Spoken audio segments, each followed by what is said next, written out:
ओ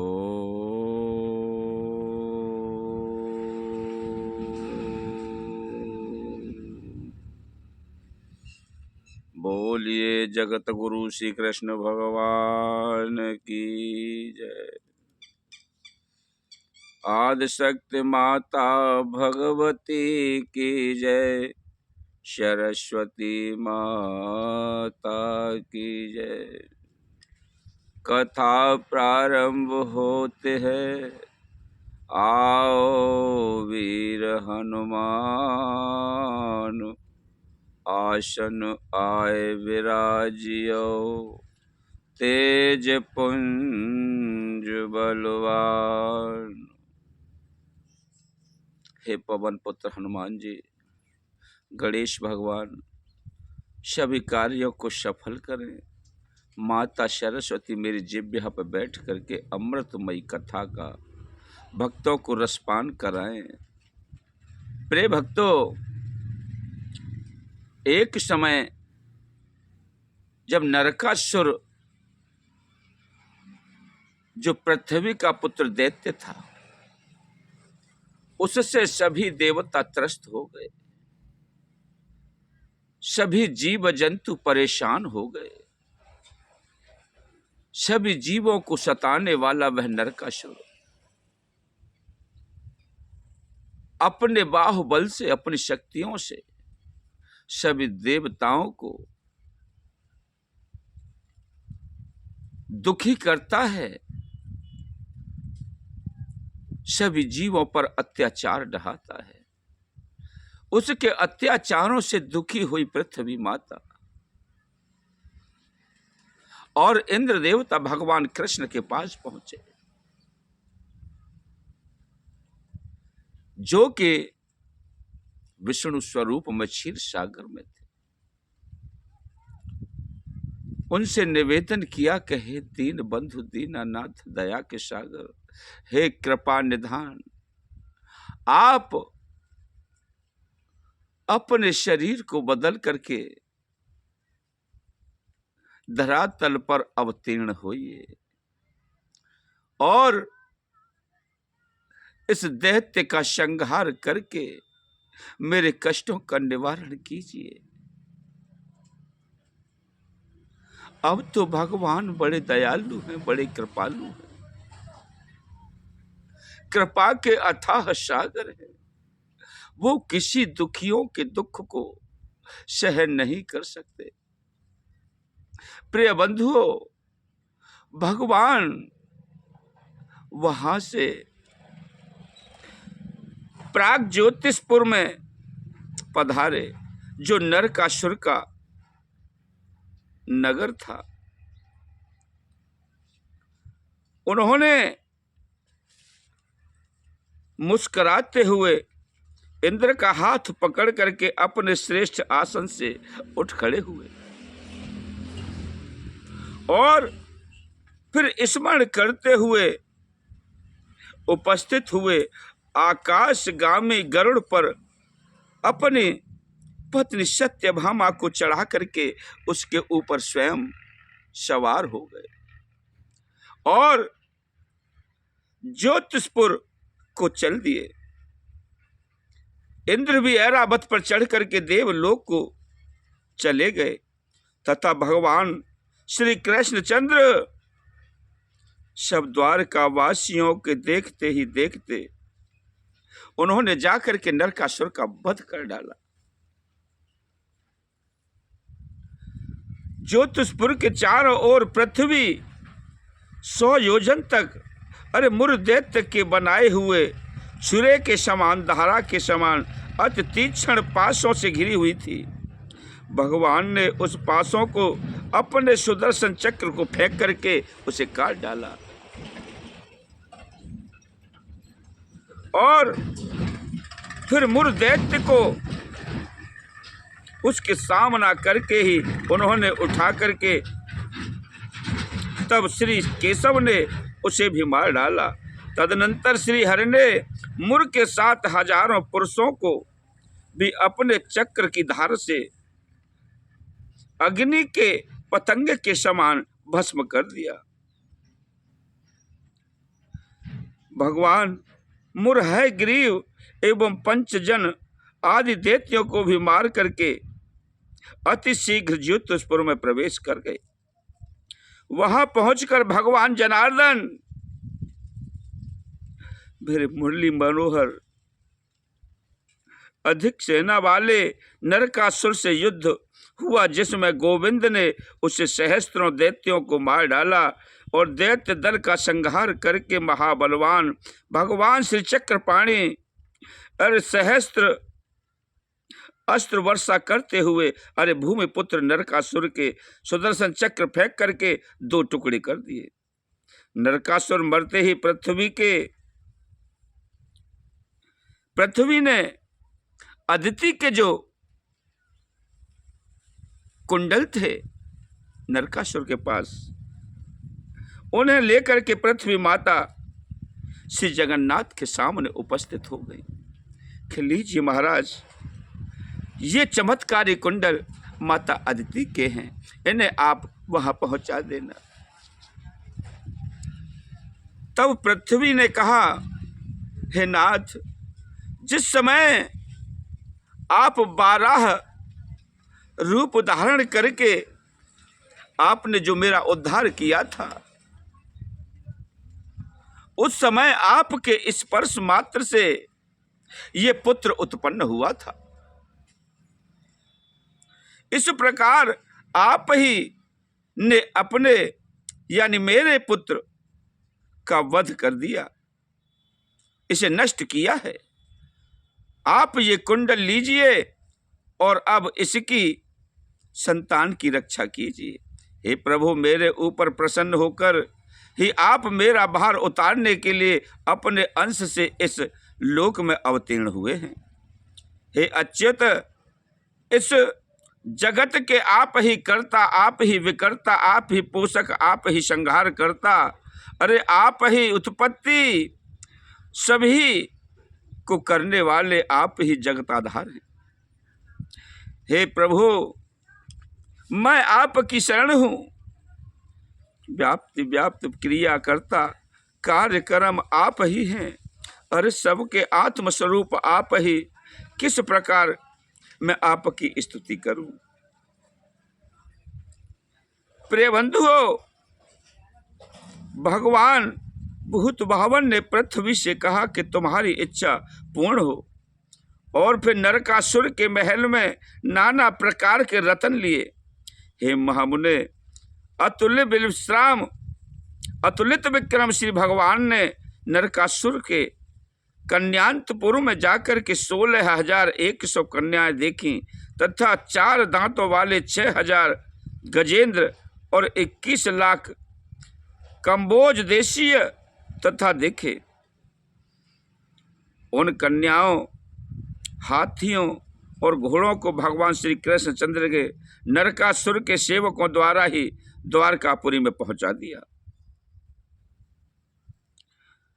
अब तो प्रिय बंधुओं,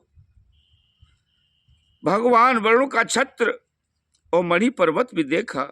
उन्हें उठा करके उन्होंने पक्षी राज गरुड़ पर रख दिया और सत्यभामा सह के सहित स्वयं उस पर चढ़ करके अदिति के कुंडल ले देने के लिए स्वर्ग लोक को चले गए। अब तो प्रिय बंधुओं, जो कहते हैं ना कि भगवान ने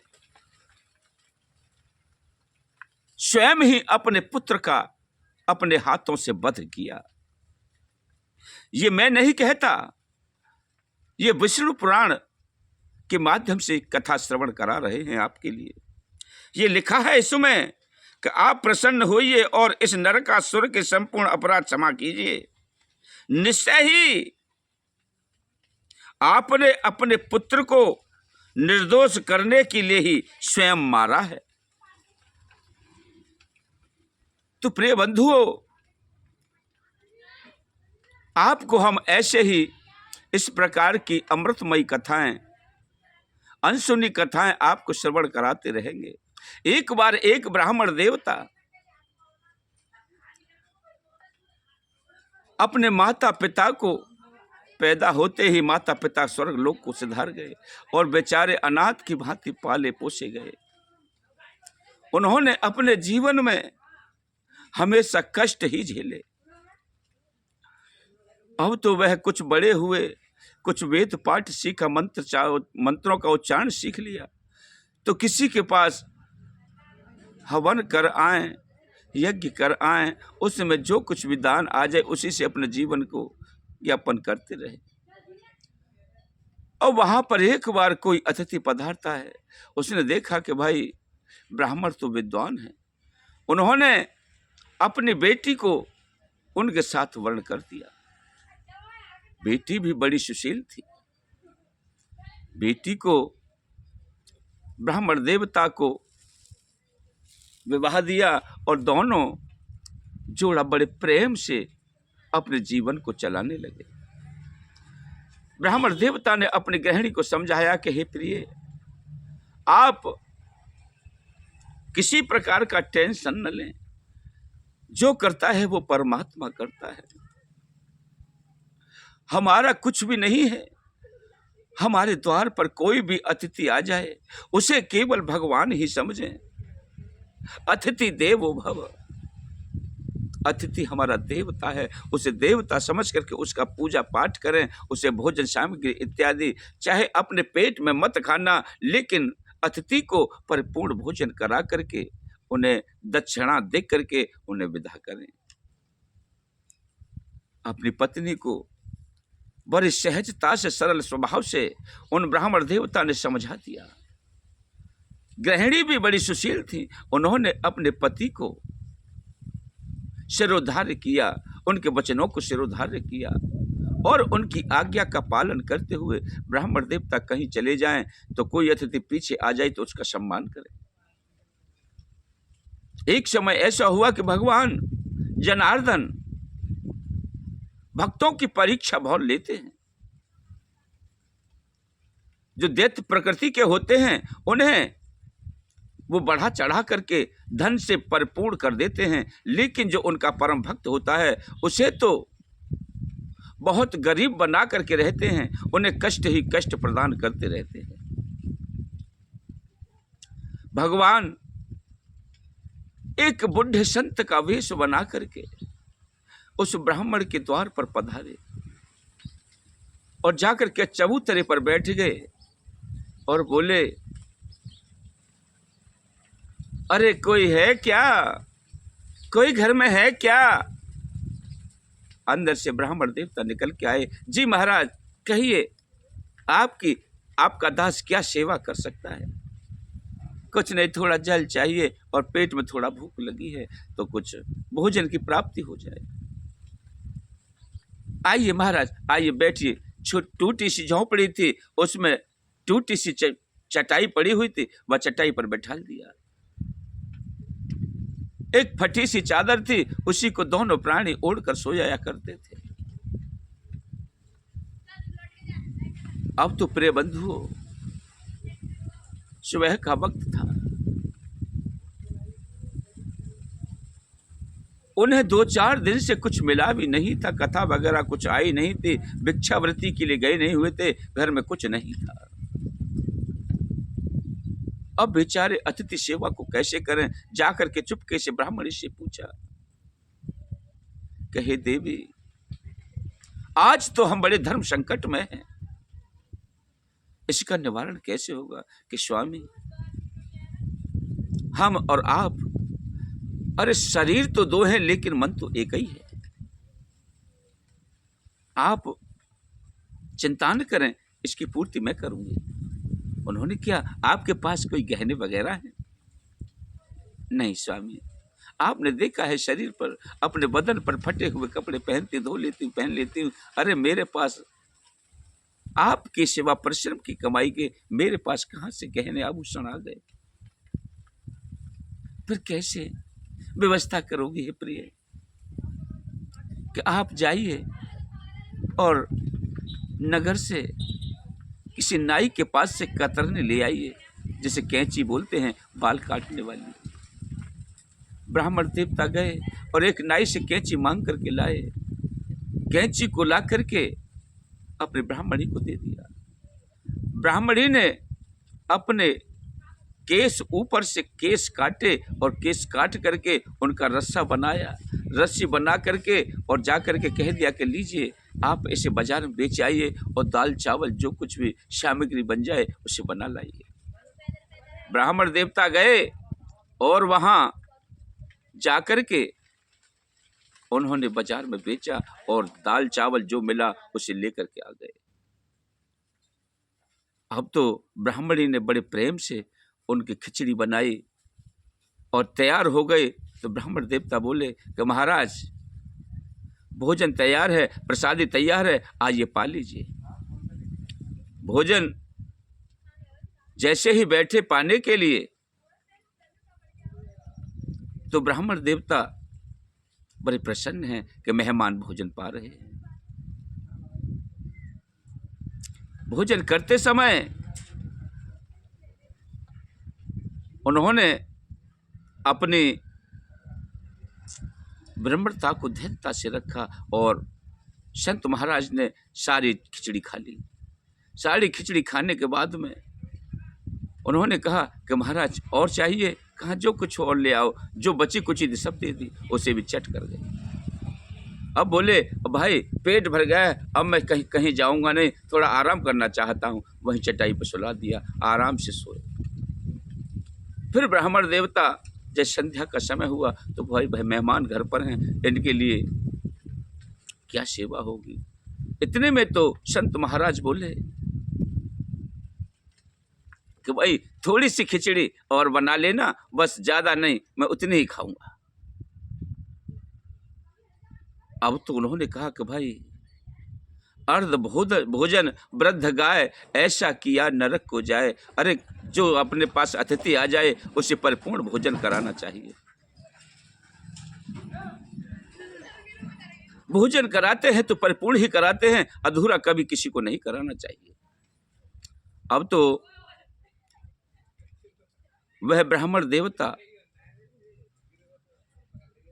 फिर बाजार को गए, कैंची लेकर के आए और उन्होंने कैंची से ब्राह्मणी ने फिर बालों को काटा और रस्सी बना करके फिर दे दिया। फिर बाजार में बेच करके आए, दाल चावल लेकर के आए। फिर उन्होंने वहां पर खिचड़ी बनाई और संत महाराज को परोस के दिया तो महाराज खा लीजिए। बड़े प्रेम के साथ भोजन पाया और ओम का डकार लेते हुए बोले भाई अब मैं तृप्त हो गया हूँ, आराम करना चाहता हूँ। बड़ा बूढ़ा शरीर है, कहाँ जाऊँगा, रात को पटक खा जाऊँगा, कहीं गिर जाऊँगा तो हाथ पैर टूट जाएंगे। अब मुझे आराम की आवश्यकता है। उन्होंने कुटिया में वहीं सुला दिया। अब तो प्रिय बंधुओं संत महाराज सो गए और रात को ब्राह्मण और ब्राह्मणी दोनों तरफ में, दोनों साइड में, दोनों के पैर, उनके पैर दबाने लगे और पैर दबाते दबाते सो गए। सुबह को जैसे ही वक्त हुआ उससे पहले ही संत महाराज उठे और वहां से अंतर्ध्यान हो गए। आशीर्वाद दे गए कि जाओ तुम्हारा घर खजाने से परिपूर्ण हो जाए, स्वर्ण के बर्तन हो जाएं, आपका मकान महल में तब्दील हो जाए, आप सब प्रकार से निश्चिंत हो जाएं, आप हर प्रकार से संपन्न हो जाएं। अब जैसे ही ब्राह्मणी की सुबह आंखें खुली, उसने देखा कि महात्मा जी तो गायब हैं और अपनी तरफ देखा तो साड़ी पहने हुए हैं, हाथों में स्वर्ण के गहने हैं और